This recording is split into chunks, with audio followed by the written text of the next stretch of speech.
get to Amada. So let's see what we've got going on here, and let's tune into the energies.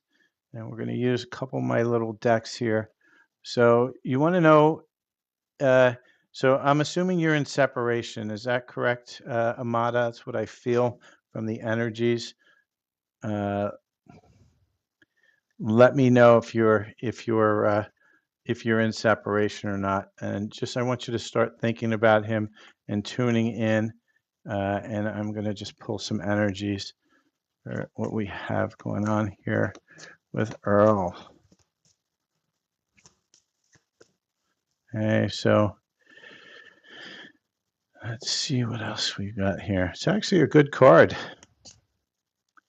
And what else do we have within Earl?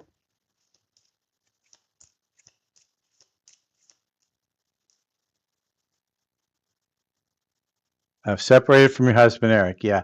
So these are, that's probably what I'm going to get here.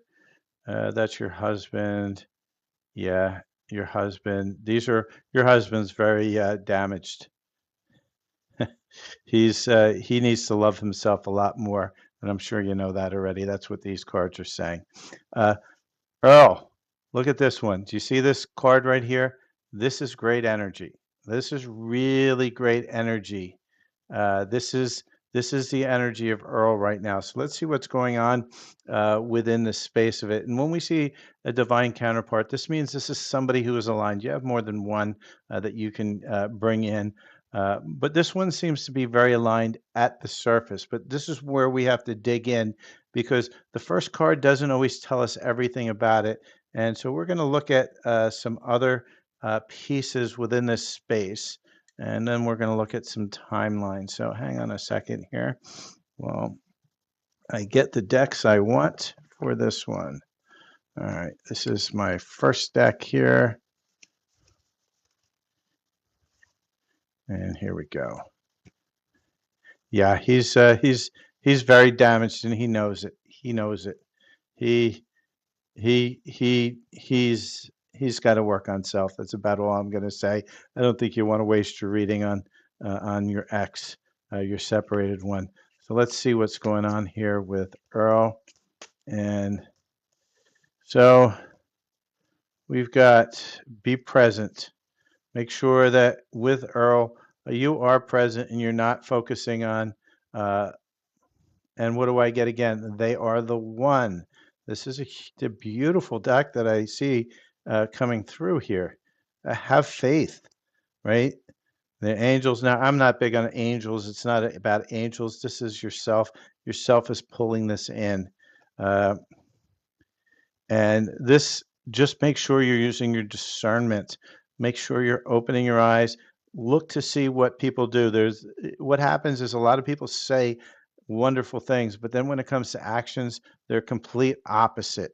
And so always keep that eye open. Make sure that the two agree. Let's see what other cards want to come out. But so far, I'm really seeing some nice energies here. Really nice energies. I rarely see this on a read, so I kind of get excited when I see good energies like this on a read. I'm trying to find my other deck here, and so let's see what else we have. So, Spirit, what else can you show me on the new person?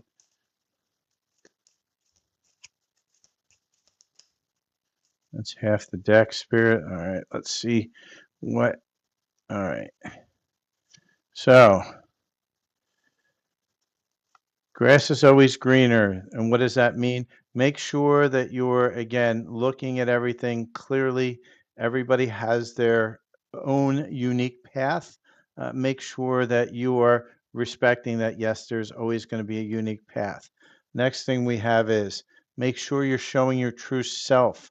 So because of this alignment, you have to be in your authenticity. So you have to make sure that whatever you're doing is true to yourself. And so you have to respect and you have to honor your boundaries.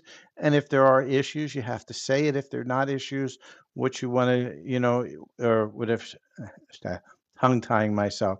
If there's anything out there, you have to be clear about it. You have to do it in a very, shall we say, authentic way, right? Don't try to bend yourself for another person. Let them come in clearly. And we have the next one, taking a chance. Yeah, saying take a chance on this one. There are some insecurities on your side that you're going to have to work on. It's a little bit of self-esteem. And this is all for Earl. I'm showing you Earl here and you.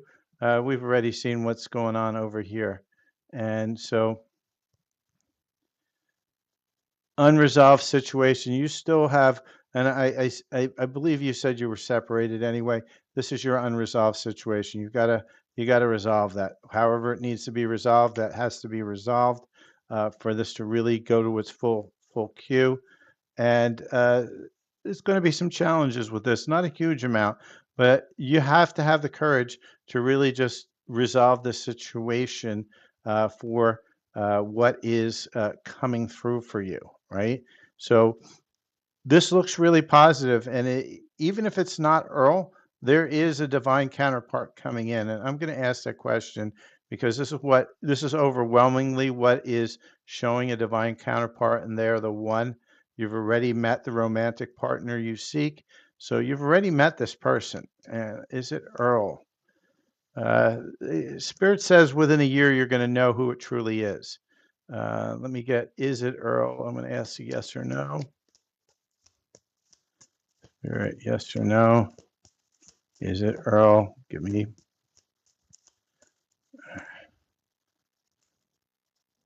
Yeah, I'm getting bee slapped by my higher self saying stop asking the question. Yes, it is.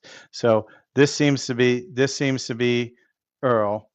So from an energy wise, this looks really, really good. Now, did you have any other questions around this? I mean, like I said, I generally don't like to go too much further when all the cards are positive. I'm not seeing anything other than you need to work on your insecurity. So I'm going to look at if there's any blocks on your end that need to be addressed outside of what we just talked about, which was procrastination, I believe. And so let's see what we have here. Spirit, what do we got?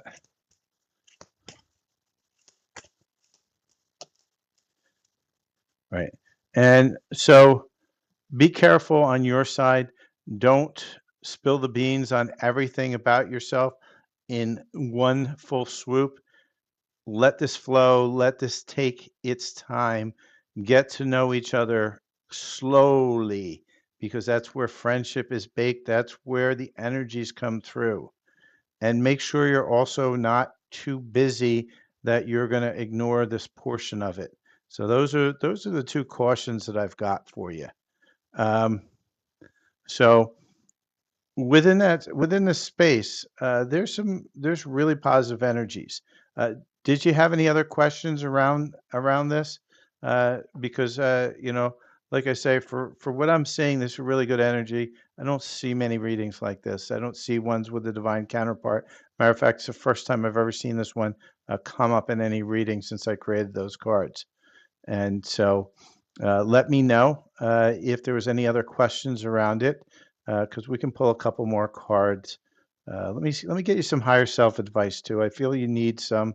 Let me find my deck here. Let's see what we've got from your higher self as well. Yeah, there is definitely somebody in your field that is very strong in your field, that you have a counterpart that is coming in, and I'm going to get the timeline too. We'll pull a timeline. Spirit, what does she need to know from her higher self in this now moment? What's important? Yeah, let it fall away. It's not meant to follow. So get rid of um, your previous attachments, so to speak, your divorce. Make sure that that goes away, away, away. It's not meant for you anymore.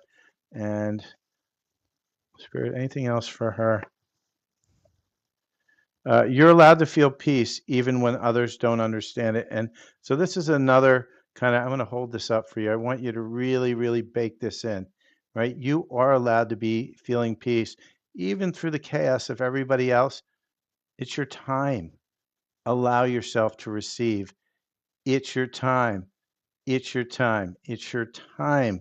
Your higher self is really letting you know that it is your time. Time for you. And let's see what timelines look like for where this thing speeds up a little bit. I find my timeline cards, and probably one of the most positive, Amada, is probably one of the most positive reads I've done on love. So good for you. You've been doing something right. Mine says tomorrow, and let me see what else. We've got unpredictable. So what we're getting with this is, right, Spirit saying, just as long as you keep choosing you, as long as you keep honoring your boundaries, as long as you keep working on your insecurities, don't push it, allow it to flow. And if you do, and also don't get caught up in drama where you're too busy, give it enough time, give it enough space. This is going to go well. And so I hope that helps you. This is probably, like I said, one of the nicest readings I've done in a very long time. I very rarely get people with the energy of this within a romance. Most of the time, it's people chasing ghosts. And so, yeah, uh, this is a reading I'd love to see for myself. It's a really nice energy. Just like I said, this goes out the door. You don't need this. This is not for you. What's really for you is meant for you is coming in. Good job. Good job. I love that. Got tingles all over me when I talk about this reading. It's a beautiful, beautiful reading. And so with that, that is my reading. If you have any other questions, feel free to just reach out. But this, like I said, one of the beautiful readings I've seen. Just make sure, like I say, just always think before you speak and allow this to flow. Don't try to control it. If you don't control it, you allow it to flow. This can go very beautifully. Like anything, nothing is set in stone, but this is what the most probable outcome is. And so, good for you. I just love that energy. Love it. I have the goosies too. Like I say, very rarely do I do I get readings like that. It's got me all giddy like a child, and that's a beautiful energy to be. So thank you again for letting me read, Amada. Sorry about the name. I'll get there one of these days. I'm going to have to get new contacts when I can afford them. So uh, thank you for that. And all right, let's go back to the queue. How's everybody doing? Thank you, Bella, for the rose. I appreciate it, and you're welcome. And you let us know how that keeps moving. I think it's going to move really well.